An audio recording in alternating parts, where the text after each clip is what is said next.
number of gangland people, number of people with organized crime links from Punjab have been made welcome in Canada. We have been telling Canada, saying, look, these are wanted criminals from India. You have given them visas. They have come, many of them, in false documentation. And yet you allow them to live there. If you decide to import for political purposes people with very dubious, actually very negative background, there will be issues. They have, in some cases, created problems in their own country as a result of their own policies. 4 international students have been arrested by the Halton Police Services for breaking into multiple cars in Oakville, Ontario. These 4 individuals went on a rampage in Oakville, breaking into multiple vehicles.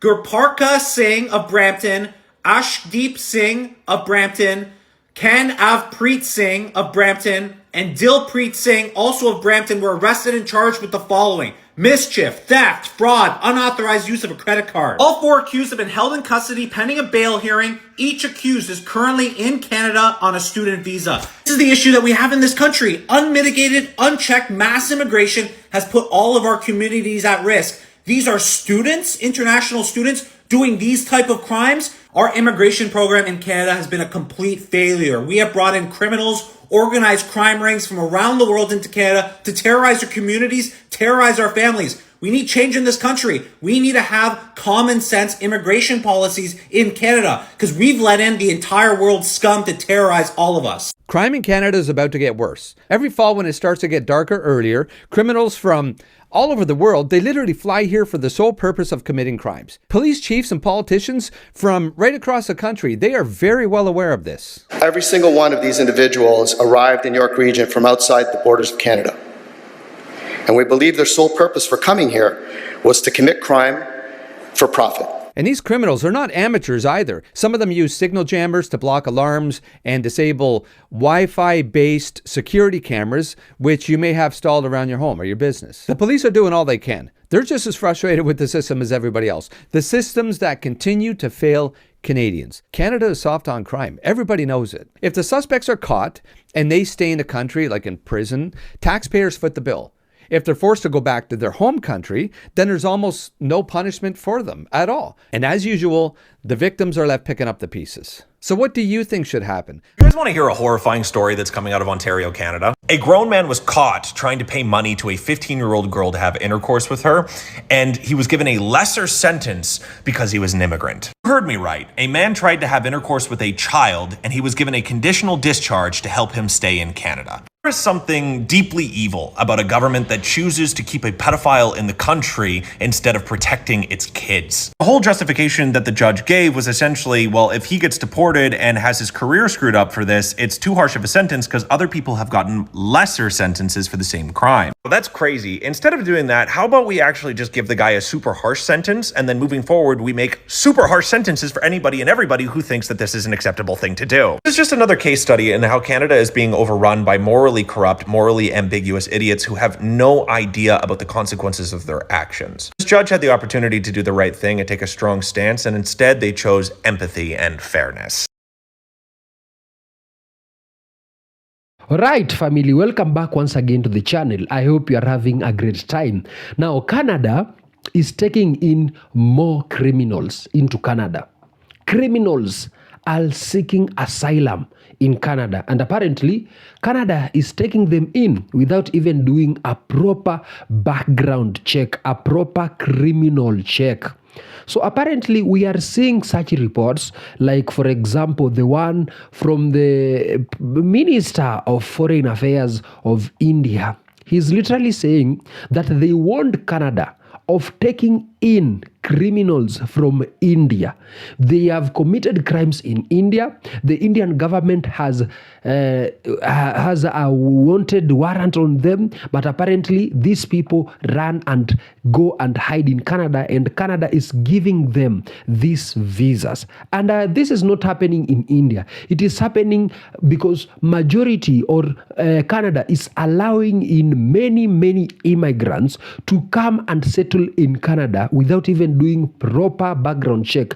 And some of these immigrants, not all though, they end up being criminals from other countries. They come into Canada and start terrorizing people there, committing frauds in Canada, committing crimes, and denying the Canadians peace of mind. And if you check these people who are literally committing majority of these crimes, well, it is alleged that they are immigrants. And this is literally making Canadians furious, angered, and outraged, because the government is letting in more immigrants who ends up terrorizing them, who ends up being criminals from other countries without doing a proper background check. Let's see what Canadians had to rant about this, then we shall be sharing our own opinions at the end. Number of gangland people, number of people with organized crime links from Punjab have been made welcome in Canada. We have been telling Canada, saying, look, these are wanted criminals from India. You have given them visas. They have come, many of them, in false documentation. And yet you allow them to live there. If you decide to import for political purposes people with very dubious, actually very negative background, there will be issues. They have, in some cases, created problems in their own country, result of their own policies. That is the Minister of External Affairs for India. His own words, we're letting in criminals into our country. They warned us, and they're coming in with fake documents. These are people that create issues in their own countries, and if Canada's doing it for political purposes, we're going to have a problem. His words, not mine. Immigration is out of control, and we need to do a better job of vetting so we only get the best of the best of the best. This is insane. Somebody please explain to me why in Canada we have so many protections for these criminals. Criminals can come into your home, break into your house, put a gun to you and your family's head, steal your vehicle, and if in the 1% chance that they are caught, the next day they're released out on bail. I do not understand why we have these policies in our justice system. These are criminals. These are people that have intentionally made their mind to go terrorize law-abiding Canadian citizens, arm themselves with illegal weapons, point them at your head, and steal your vehicle. We allow them to just walk scot-free right out on bail and do it again and again and again. Why is it like this? I don't speak to a single person that thinks this is right. This is just common sense. If these people are making these decisions to do these terrible, terrible, heinous things, they should be put in jail. We should not feel bad. Who feels bad for these people? Who? Not me. It shouldn't be you. These people have made their decisions to go do this. We need to go hard on these criminals, not on the second or third attempt. The first time anybody does this, where they break into your home with a weapon to steal your vehicle, it should be 10 years in jail. It should be 15 years in jail. Whatever that number is, make it so big that nobody so stupid would ever attempt to do something like this. And why is this a problem? Does anyone have a problem with this? Why are we so protective of these criminals that are terrorizing Canadian citizens, families, and children? I don't understand why. What is going on with our government? What is going on with our justice system? Meanwhile, I feel bad for our police officers who are out there putting their lives at risk to catch these people and then for them to be released out the next day. It's absolutely ridiculous. I do not understand this entire culture we've developed in Canada of coddling these criminals that terrorize our society. These people need to be put in jail. We need to have hard punishment for crime.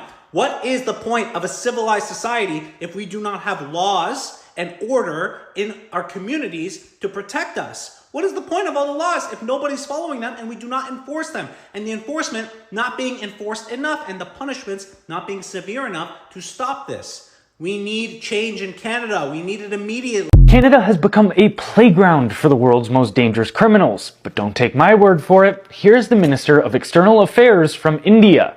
Number of people with organized crime links from Punjab have been made welcome in Canada. We have been telling Canada, saying, look, these are wanted criminals from India. You have given them visas. They have come, many of them, in false documentation. And yet you allow them to live there. If you decide to import for political purposes people with very dubious, actually very negative background, there will be issues. They have, in some cases, created problems in their own country as a result of their own policies. Now consider that crime from India pales in comparison to the threats posed by Chinese criminal organizations. These groups are cleaning billions of dollars in casinos, which then flow through our banking system, infiltrating Canadian politics and more. One notorious leader of a Chinese narco group operated right out of Markham, Ontario, while his organization ran illegal casinos and engaged in human trafficking from multi-million-dollar properties in our suburbs. You'd think our politicians would be focused on dismantling these criminal enterprises, but allegedly they are too busy enjoying these casinos to shut them down. These organizations have also infiltrated critical institutions, including the Canadian Border Services Agency. Whistleblowers have come forward alleging that CBSA managers instructed agents to destroy passports and documents which could have uncovered organized crime, all while also turning a blind eye to human smuggling operations at the border. Over the past 9 years, violent crime has surged, which is a direct consequence of reckless immigration policies and lenient bail reforms that treat crime as a mere inconvenience. Whether it's due to incompetence or malice doesn't make a difference. At this point, the Canadian government and its policies are a direct threat to the people of Canada. What the fuck, Canada? 10,000 criminals are let free every single year due to a technicality. Let me repeat that. 10,000 criminals annually. This comes from the landmark Supreme Court decision, R.V. Jordan, which states that from arrest to trial, you cannot go longer than 18 months or else it's considered an unreasonable delay. And then the courts have to let you free. And of course, Canada, due to the myriad of issues, namely mass migration, we have overloaded every single institution, including our criminal justice system. We already see record high food bank usage, record high healthcare wait time, record high housing shortage. And now we have record high numbers of criminals who walk free because our criminal justice system is completely jam-packed. But don't worry, guys. Canada only took in 817,000 new immigrants in the first quarter of 2025. This will not make things worse at all. Thanks, Carney. This is nuts. The Liberal Party had two choices. Choice number one, deport those who are foreigners with criminal convictions, or two, forgive them. Take a guess which one they chose.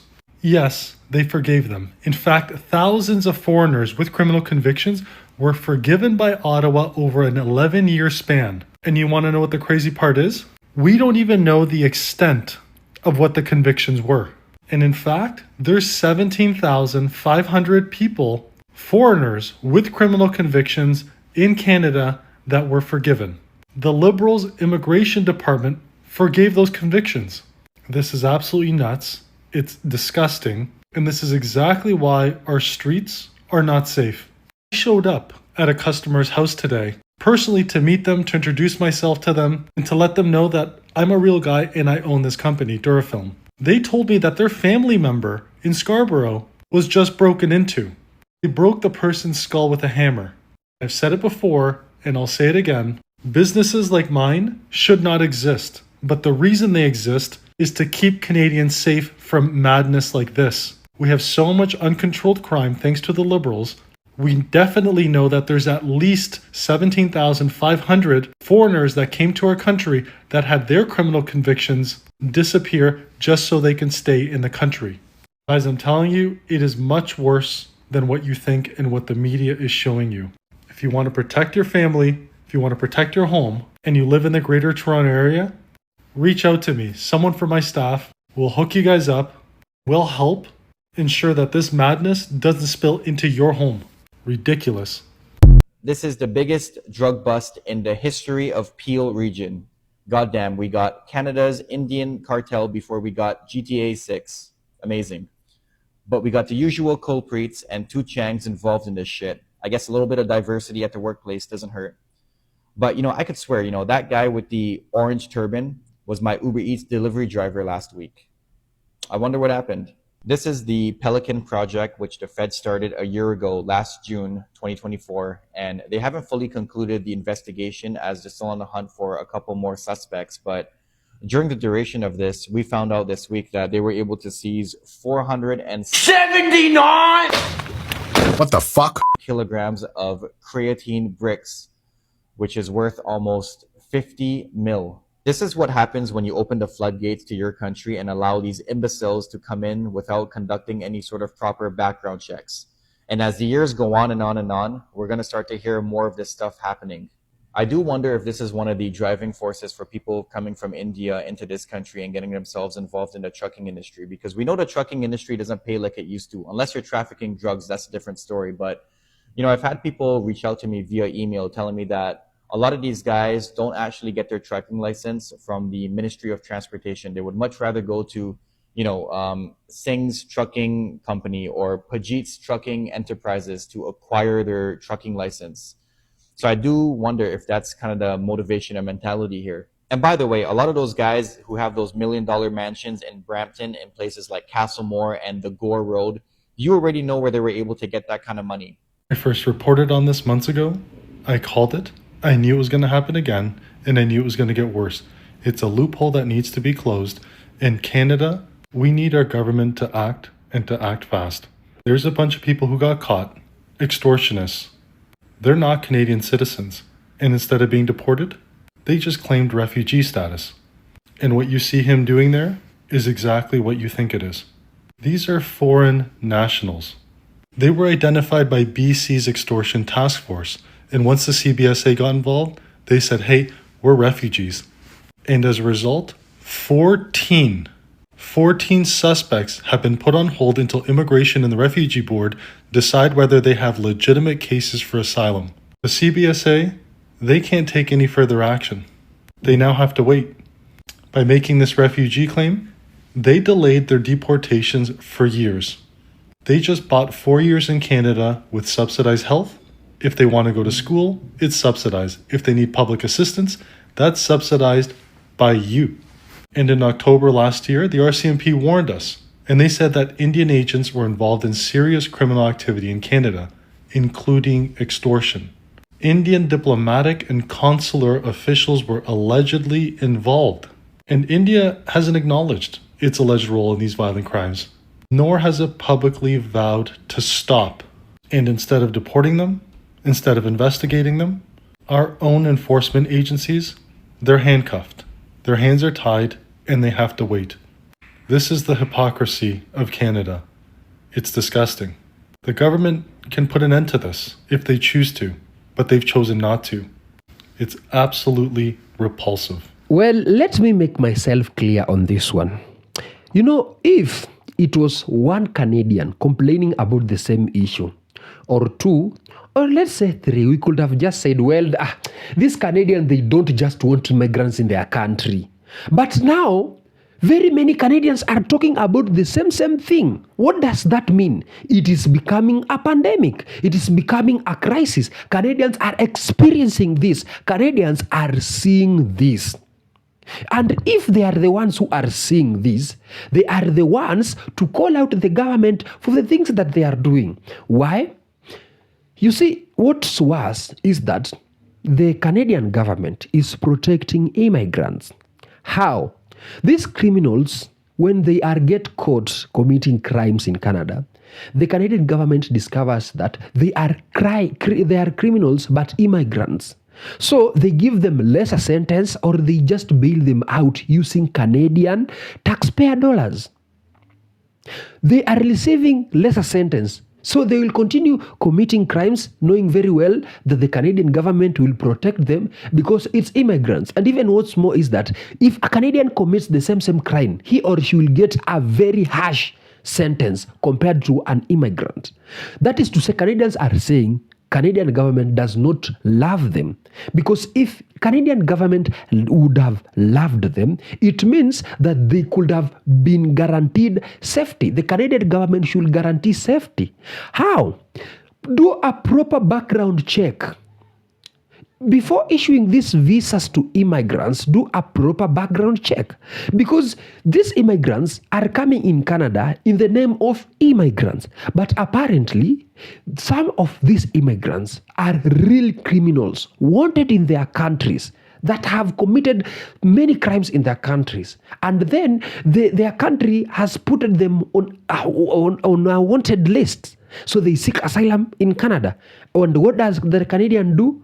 Well, the Canadian government does not do a proper background check, does not do a proper criminal check. They allow them in. And if the Minister of Foreign Affairs of India has just said that if you allow these criminals from other countries into Canada, they will come into Canada and commit the same crimes. Because they are seeing safe havens to commit crimes in Canada. Who are being affected the most? The Canadian citizens. They are the ones whose shops are being broken into, CCTV cameras being tampered and broken, their ATM cards stolen and maybe fake profiling them, and let's say their cars being stolen, broken into, The frauds are affecting these Canadian citizens. Why? Because Canada is allowing in more immigrants. Allowing in immigrants is not a bad thing. We need to go and see other countries and how they are doing, explore maybe greener pastures, study. But it doesn't mean that other people should use that opportunity to get into Canada and terrorize Canadians. What Canadian government should do is just do a proper background check, a proper criminal check. It will reduce the number of immigrants who are coming into Canada to commit a crime. But if you keep on taking these immigrants and then you discover they are criminals, and then instead of deporting them back to their country so that they can go and do the criminal activities they are doing in the country, you protect them by bailing them out or giving them lesser sentence or just letting them free because you don't want to war with other countries. That's not protecting a Canadian citizen. That's not loving a Canadian citizen, because a Canadian citizen is the one who is being affected. My personal opinion, if an immigrant come into the country, well, they do a proper background check, and when they find he is or she is a criminal or an immigrant has committed a crime in Canada, just deport them. Let them go into their country and do the things they want to do freely in their country, rather than denying Canadians sleepless nights. That's what actually should happen if the Canadian government loves its people. Tell me what you think, guys, about this pretty tough discussion in the comment section. Tell me what are your opinions on this one. Subscribe this channel and see you in the next video.